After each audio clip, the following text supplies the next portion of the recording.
Assalamualaikum and good day everyone. So I am the second presenter from the Group 9 and I'll be discussing the development of literature through the pre-World War era, the aesthetic movement and post-World War literature. So this literary period show how writers, ideas and style changed because of science, society, art and world events. So the first is the pre-World War era. So the pre-World War era was a time when most writers still follow the traditions of Victorian age. Victorian literature is focuses on the morality, discipline, religion, family values, and proper behavior. So during this period, literature was expected to teach lesson and guide people toward a good conduct.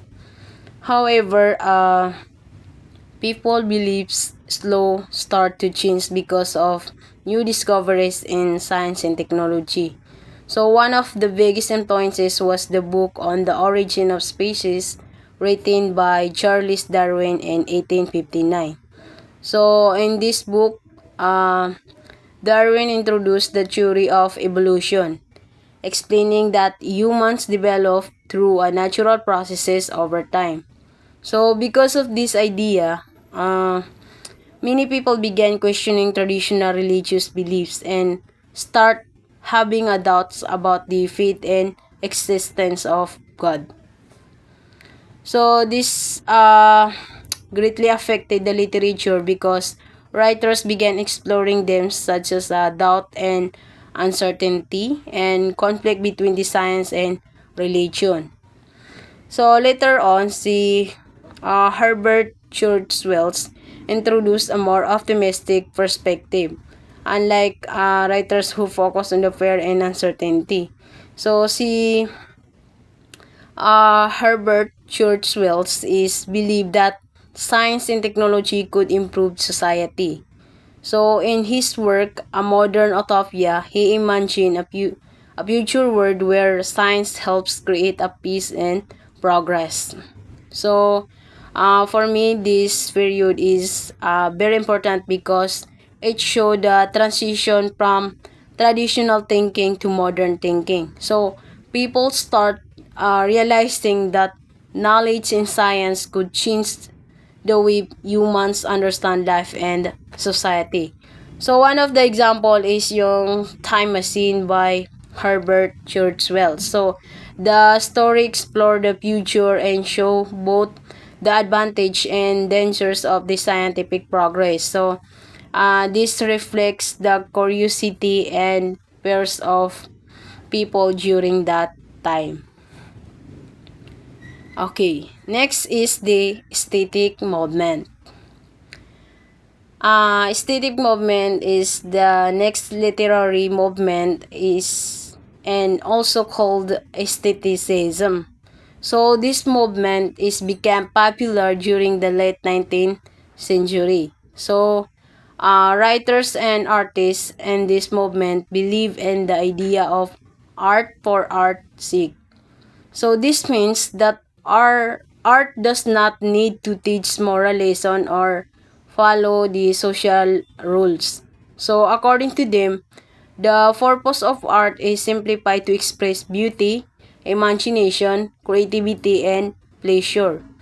So unlike sa Victorian writers who focus on the morality. So sa aesthetic writer is focused more on sa beauty, emotion, symbolism, elegance, and artistic freedom. So this movement was also influenced by the mysticism and the Catholic ideas, making many works symbolic and imaginative. So the most famous figure of this movement was Oscar Wilde.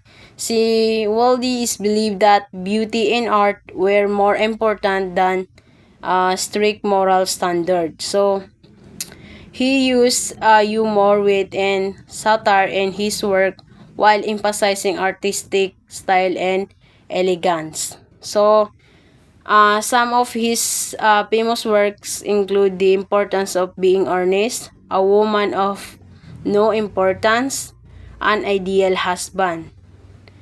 So, another example is the picture of Dorian Gray.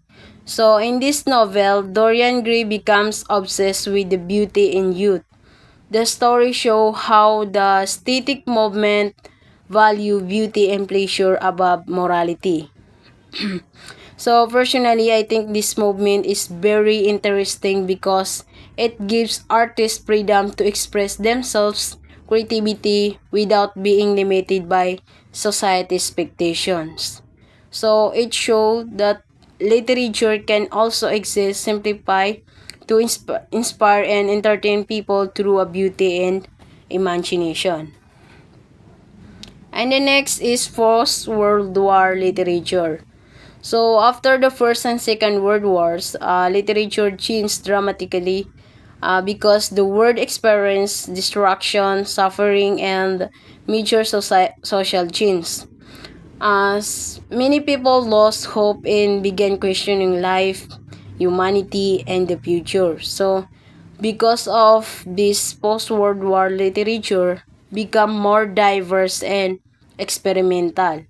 So, unlike earlier periods, this was no single literary movement that dominate literature. So, writers explore different themes such as war and trauma, human suffering, identity, loneliness, freedom, and social conflicts. So, authors also use the different writing styles and techniques because they want to express the complicated emotions and people experience after the wars.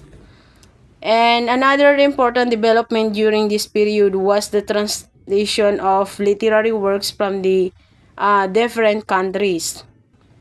So this helped the literature become more global and allow readers to appreciate different cultures and tradition. So for example, sa Thade Hughes translated works of Anset like Ovid and Europhanes. Another famous example is Waiting for Godot. The play reflects the feelings of confusion, hopelessness, and uncertainty after the war. So the characteristic continue waiting for someone who never arrived.